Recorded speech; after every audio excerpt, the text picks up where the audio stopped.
ہم نے اپنے ملک کو پتہ ہے کس جگہ پہ لا کے رکھ دیا. میں آج آپ کو ایک خبر دے دیتا ہوں, پتہ نہیں آپ کی نظر سے گزری ہے کہ نہیں گزری, کہ آپ کے وفاقی وزیر داخلہ جو ہیں ان کا ویزا برطانیہ نے ریفیوز کر دیا.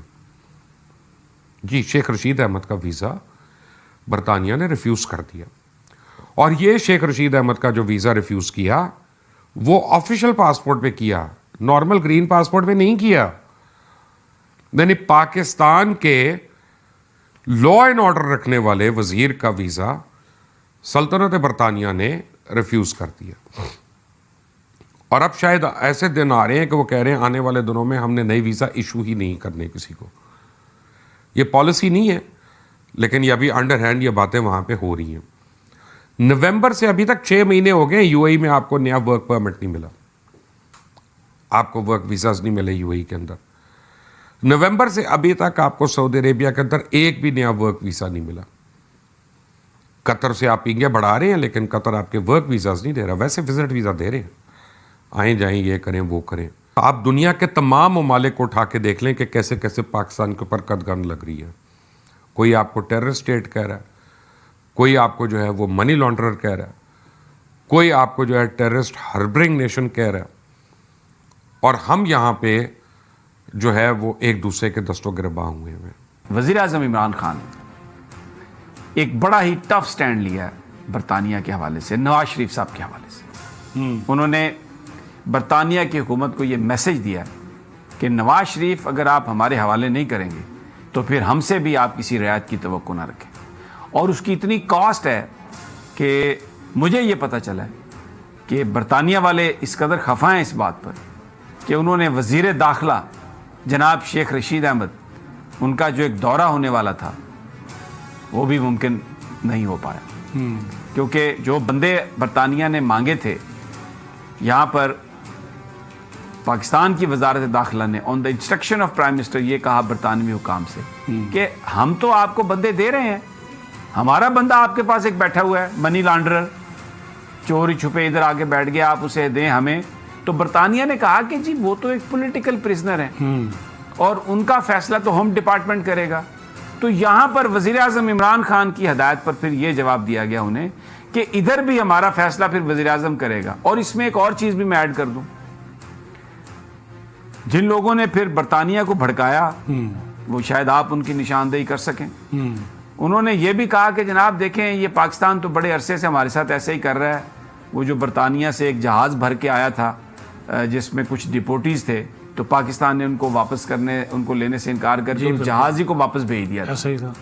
کیونکہ پرائم منسٹر نے ایک بڑا سٹینڈ لیا کہ جناب اگر آپ نے ہم سے کوئی ملزمان اپنے واپس لینے, ہم دینے کے لیے تیار ہیں, لیکن آپ ہمارا بھی تو ملزم واپس کریں, نواز شریف کو تو واپس دیں. اور جناب اس پر وزیر داخلہ کو اجازت ہی نہیں ملی برطانیہ جانے کی. یہ سبھی صاحب بالکل آپ کی بات ٹھیک ہے, اور آپ کو پتہ ہوگا کہ یہ جو وزیر داخلہ ہیں شیخ رشید, ان سے برطانوی جو ہائی کمشنر ہیں کرسٹن ٹرنر وہ ملاقاتیں بھی کئی کر چکے ہیں, انہوں نے جانا بھی تھا. اچھا, پھر جب یہ وزیر داخلہ نئے نئے بنے تھے تو کئی خطوط بھی لکھے گئے فارن آفس کے ذریعے میاں نواز شریف کے معاملے کے اوپر. انہوں نے صرف ایک آدھے خط کا جواب دیا, اس کے بعد انہوں نے خاموشی اختیار کر لی. ان کی جانب سے, وزارت کی جانب سے بار بار یہ معاملہ اٹھایا گیا, کیونکہ جب بھی یہاں پہ کیسز ان کے کھلتے تھے یا عدالت پوچھتی تھی کہ ان کی واپسی کا کیا ہوا, ظاہر ہے ضمانت دیکھ کر تو وہ گئے ہوئے ہیں. اب وہ 50 روپے والا بانڈ ہو یا 7 ارب والا, وہ تو ایک لمبی کہانی ہے. تو وہ آپ کی بات 100% صحیح ہے کہ انہوں نے کہا کہ بھائی جی آپ پچھلے دنوں انہوں نے 2 بندے مانگے, انہوں نے کہا جی ٹھیک ہے جی, وہ آپ کی جو لیگل میوچل اسسٹنس کا ایک وہ ایگریمنٹ ہے اس کے تحت پہلے بھی ہم کرتے رہے ہیں. لیکن انہوں نے وزیر اعظم نے یہ بالکل بات کی, انہوں نے کہا جی ان سے پوچھے تو صحیح کہ ہمارا بھی ایک بندہ وہاں پہ بیٹھا ہوا ہے اور عدالتوں کو مطلوب ہے, اور عدالتیں ان کے بارے میں یہ احکامات دے چکی ہیں کہ ان کو واپس لایا جائے. اس کے بارے میں تو بات کریں. جواب ہی نہیں دیا انہوں نے. تو انہوں نے پھر وہ جو آج کل دیکھ رہے ہیں ان کی واپسی کا معاملہ شہزاد اکبر, تو انہوں نے بھی اس معاملے میں انہوں وزیر اعظم کو بتایا. ظاہر ہے وہ روٹ تو سارا وزارت داخلہ والا نا, کو انچارج تو شیخ رشید ہیں. تو انہوں نے غصہ پھر اس پہ یہ نکالا کہ پہلے ہمیں شامل کر دیا وہ ہائی رسک کنٹریز میں, منی لانڈرنگ اور دہشت گردی والے. حالانکہ اچھا, یہ جو ہمیں high risk countries, money laundering, دہشت گردی اور کرونا کی بھی ہائی رسک ڈال دیا, اس میں بھی ڈال. یہ جو ہو رہا ہے 3 دن سے اس ملک میں, دوسرے ملکوں میں ایسا کیوں نہیں ہوتا؟ دوسرے اسلامی ممالک میں ایسا کیوں نہیں ہوتا؟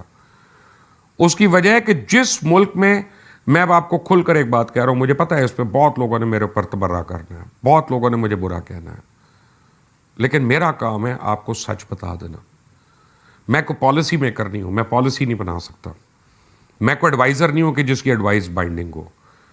میں اپنی آبزرویشن دے سکتا ہوں کہ جن ممالک میں پرائیویٹ مسجدوں کی اجازت نہیں ہے وہاں پہ کبھی یہ مسائل نہیں ہوتے، جن ممالک میں پرائیویٹ مدرسوں کی اجازت نہیں وہاں پہ یہ مسائل نہیں ہوتے۔ اسٹیٹ کو کنٹرول کرنا ہے۔ اب ہر ایک جو ہے اپنی انٹرپریٹیشن بنا کے بیٹھا ہوا ہے۔ اسی ملک میں آپ دیکھیں کہ لال مسجد کا بھی ایشو ہو چکا، اسی ملک میں وہ صوفی محمد صاحب والا ایشو بھی ہو چکا، اسی ملک میں ماڈل ٹاؤن ایشو بھی ہو چکا، اسی ملک میں اب یہ ہو رہا ہے۔ آپ باقی پوری دنیا کو بیٹھ کے بتا دیں کہ ہم پیسفل کنٹری ہیں۔ سوال یہ ہے کہ ہم ایز اے نیشن ہم جھوٹ میں اتنا رہنے کے عادی ہو چکے ہیں، ہر قسم کے جھوٹے نعرے پہ، ہر قسم کے جھوٹے وعدے پہ، ہر قسم کے جھوٹ پہ، اپنے آپ کو جھوٹ بول بول کے کہ ہمیں سچ جو ہے نا وہ اب پتہ نہیں زیب ہی نہیں دیتا، ہمیں سوٹ ہی نہیں کرتا۔ سچ یہ ہے کہ کمیونٹی آف دا نیشنز میں ہم بہت نیچے آ گئے ہیں۔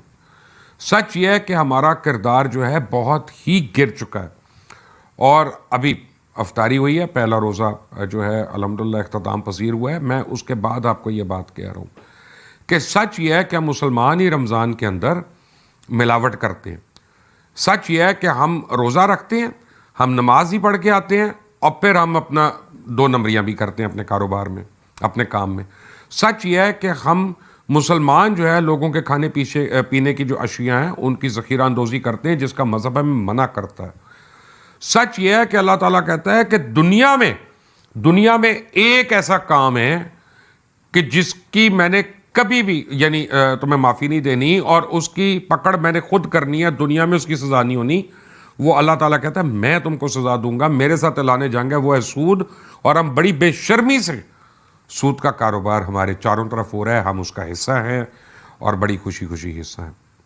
سچ یہ ہے کہ اگر آج میں آپ کو کہوں کہ جناب ہمارے کرکٹرز جو ہیں وہ بڑے کمزور ہیں، وہ پریکٹس نہیں کرتے یا ان میں ٹیلنٹ نہیں ہے، تو سارے مجھے برا بھلا کہنا شروع ہو جائیں گے۔